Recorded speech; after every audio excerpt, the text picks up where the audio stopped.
14 ساڵ بەسەر سووتاندنی بارەگاکانی یەکگرتووی ئیسلامی لە سنووری بادینان تێپەڕ دەبێت. 14 ساڵ لەمەوبەر لە 6/12/2005 لایەنگرانی پارتی لە سنووری بادینان هێرشیان کردە سەر بارەگاکانی یەکگرتووی ئیسلامی و 4 کەسی سەرکردەی حیزبەکەیان شەهید کرد. لە ڕووداوەکەدا بارەگاکانی یەکگرتووی ئیسلامی لە دوهۆک و زاخۆ سووتێنران و هەریەکە لە مشیر ئەحمەد ئەندامی سەرکردایەتی و بەرپرسیە و کاتەی مەڵبەندی دوهۆکی یەکگرتوو عیسمەت بەندی و مەلا شەفیق کێستەی و عەبدوڕەحمان هوروری شەهید کران و نزیکەی 20 کادریش بریندار بوون. یەکگرتووی ئیسلامی کوردستان 6/12 بە ڕۆژی وەفا بۆ شەهیدانی حیزبەکەی دیاری کردووە و لە ساڵیادی ڕووداوەکەشدا ئەمینداری گشتی پەیامێکی بڵاو کردەوە.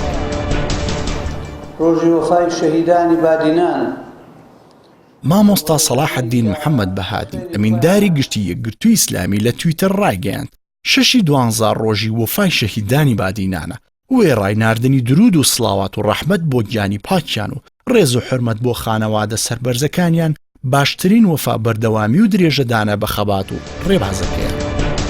لەلایەکی دیکەوە سەرۆکی ئەنجومەنی سیاسی یەکگرتووی ئیسلامی باس لە ڕووداوی سووتاندنی بارەگاکان و شەهیدکردنی چەند ئەندامێکی حیزبەکان لە دەڤەری بادینان دەڵێت ڕۆژێکی ڕەشە لە مێژووی دەسەڵاتی کوردیدا لە دوای ڕوخانی ڕژێمەوە. لە ساڵیادی سووتاندنی بارەگاکانیان دکتۆر هادی عەلی سەرۆکی ئەنجومەنی سیاسی یەکگرتوو لە تویتەر دەڵێت یەکگرتوو ڕۆڵی گەورەی لە پێناو چەسپاندنی میانڕەوی ئیسلامیدا هەبووە، قوربانی گەورەی لە پێناو جێگیرکردنی دیموکراسی لە هەرێمداوە. شەهیدانی 6/12 ساڵی 2005 بادینان گەواهی دەری ئەو ڕاستیەن. یەکگرتووی ئیسلامی کوردستان یەکێکە لە حیزبە سەرەکیەکانی هەرێمی کوردستان و لە ئێستادا خاوەنی 5 کورسی پەرلەمانی کوردستان و 2 کورسی پەرلەمانی عێراقە.